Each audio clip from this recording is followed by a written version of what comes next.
Okay, hi everyone.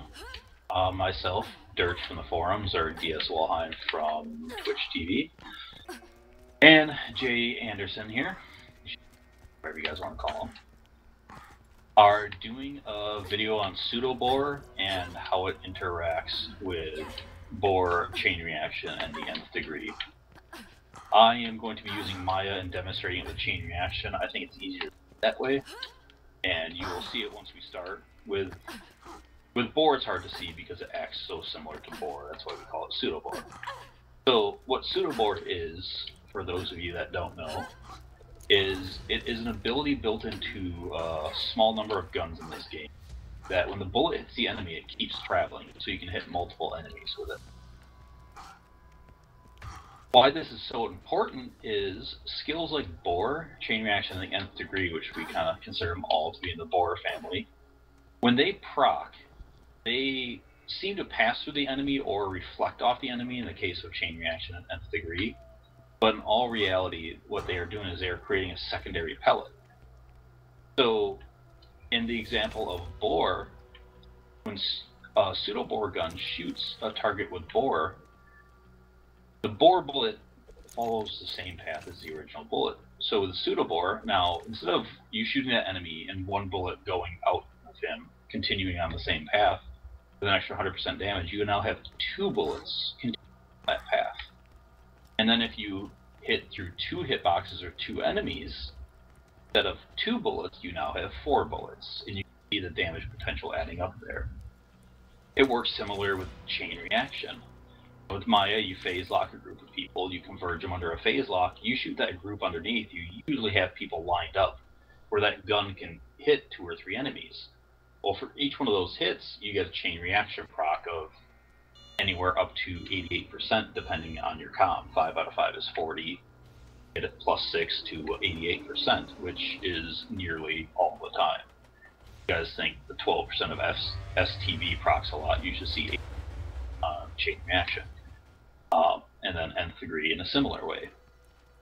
So I'm going to go out here and start. We have 4 guns: the B0re, Tech Railers, the Twister, and the Godfinger. I'm going to start just by shooting some enemies so you can see the bullets passing through them, and then I will start phase locking them so you can see how that acts with chain reaction. I do not have anything to modify my damage. I'm not really going for kills here. I'm not going to be crits. I want to actually keep them alive as long as possible so you guys can see this better. So, Anderson, can you see this guy down here pretty well? The Marshall? Yep. Got it. Alright, I will start shooting him with the B0re first. Now I'm going to try to live for a second. I was not looking forward to that E-Tech gun that one of these guys had. He's got a shock Malawan. Yep. So. Alright, so midget boner. You can see that railer going through him, I hope. Yes. Alright, I'm going to get a quick second wind here. And there you saw the Twister in action, so now I will shoot the Twister some more. See that keep traveling, how it keeps traveling through, hitting multiple enemies. Now I'm going to try to show you guys the Godfinger. This is a harder gun to see because it doesn't have any kind of tracing on the bullet like the other ones have. So it's hard to see in action, but you will see it better when we go to the next part of the test. Okay, so now I'm going to start phase locking these guys, letting you see them. Enough people around? Alright. So you can see this Marshall got nailed. He actually died. 2 people with 1 shot there, and the Twister pellets kept going. So if I had guys lined up underneath there, I could have done way more damage, but I only hit 2 targets. Alright, let's group some more guys together here. Alright, we got 2 of them. That guy's got a Mollywan gun. Not happy with.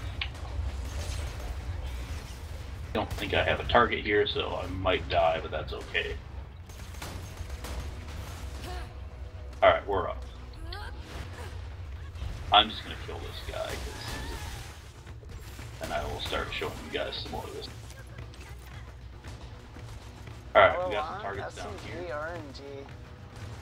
Now I'm going to use the Becca. You should still be able to see it from this angle, I hope. Yes. I'll come down there. So as you hopefully saw there, the Becca just ripped through a bunch of people, kind of reflecting all over the place. I will do the Becca a second time, just in case. It's very fair. Alright, now I'm going to move on to the Tech Railer. This gun is one of the easiest ones to really see how it's working in action, especially because the bullets also reflect off surfaces.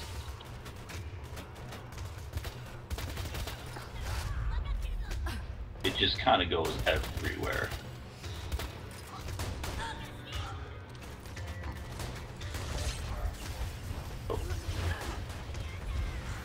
Again here.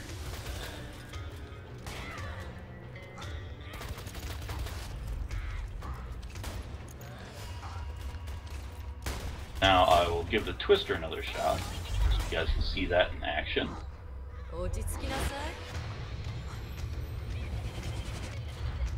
Once again, bullets keep traveling and just absolutely demolish everything. One of my favorite guns with chain reaction. And now we will go with the Marauder here and the Godfinger. This one's harder to see. I hope it's showing up here. Faintly. Like I said, the bullets aren't that traceable.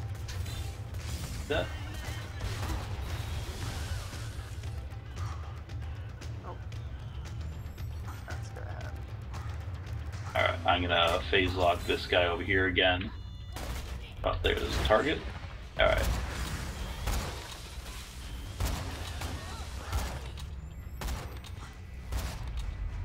Yeah, it's a lot harder to see it with the Godfinger, but it is working. The other cool effect with the Godfinger that these other ones don't have is after impact, the bullets split off with 6 additional pellets.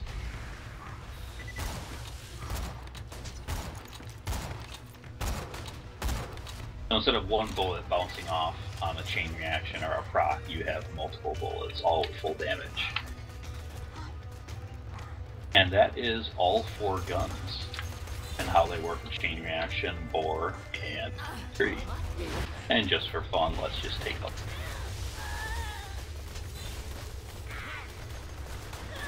back one more time because I love that gun.